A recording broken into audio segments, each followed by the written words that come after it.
ہے نا جی آپ کے سوال سے تھوڑی سی ہٹ کر جی جی میں ضروری سمجھتا ہوں کہ ان کی طرف توجہ مبذول کی جائے. آپ نے اپنے انٹرو میں کہا تھا کہ یزید جیت کر بھی ہار گیا. میرا سوال یہ ہے کہ یزید جیتا کیسے؟ یزیدی طاقتوں کا مقصد تھا امام حسین سے بیعت لینا. اس مقصد میں وہ ناکام ہوئے. حضرت امام حسین کا مقصد تھا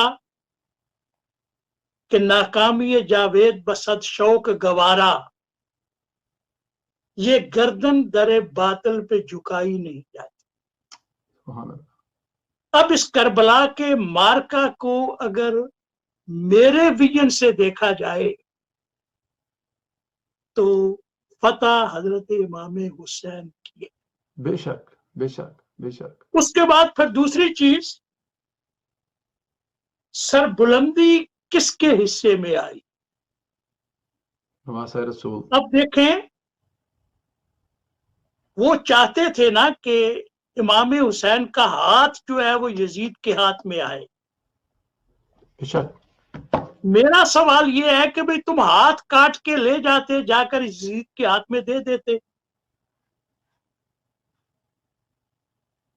لیکن وہ خواجہ خواجگان حضرت خواجہ معین الدین چشتی نے فرمایا کہ سر داد نہ داد دست در دست یزید.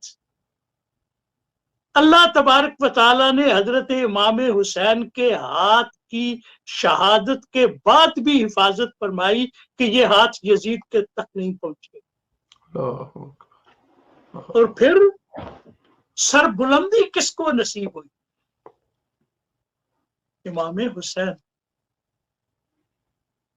کہ وہاں کربلا کے میدان سے لے کر شام کے دربار پر کتنے دن لگے وہ نیزے کے اوپر بلند ہو کر وہ سر، اسی کو سر بلندی کہا جاتا ہے. اسی کو سر بلندی کہا جاتا ہے. بے شک. دیکھیں اللہ تبارک و تعالیٰ کے انتظامات، دیکھیں کہ وہ نیزے کے اوپر سر بلند ہے، سرفرازی ہے، سر بلندی ہے. اور پھر لوگوں نے دیکھا کہ کیسے شہید کا سر جو ہے وہ قرآن پاک کی تلاوت کر رہا. سبحان اللہ. کربلا میں حضرت امام حسین نے جو ہمیں سبق دیے، ان میں سے ایک سبق یہ بھی ہے کہ اہل بیت رسول جسے حق نہیں سمجھتے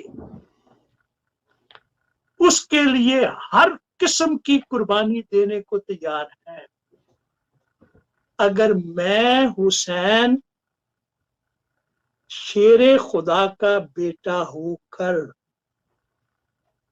باطل کو قبول کرنے کو تیار نہیں ہوں، سب کچھ میں نے قربان کر دیا ہے، تو میرے والد گرامی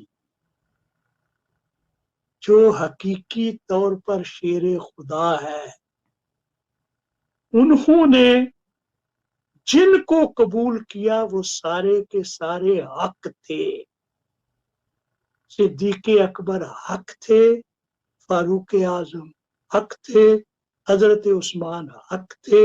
اگر صدیق اکبر منصب خلافت کے حقدار نہ ہوتے، منصب خلافت کے اہل نہ ہوتے، تو واقعہ کربلا جو ہے 61 ہجری نہیں 11 ہجری میں ہوتا، اور اس کی قیادت جو ہے وہ حضرت امام حسین نہیں حضرت علی رضی اللہ تعالیٰ عنہ فرما رہے ہوتے کہ جو کچھ بھی ہو جائے ہم صدیق کو خلیفہ ماننے کو تیار نہیں ہے، یہ خلافت کے حقدار نہیں ہے، خلافت کے اہل نہیں ہے.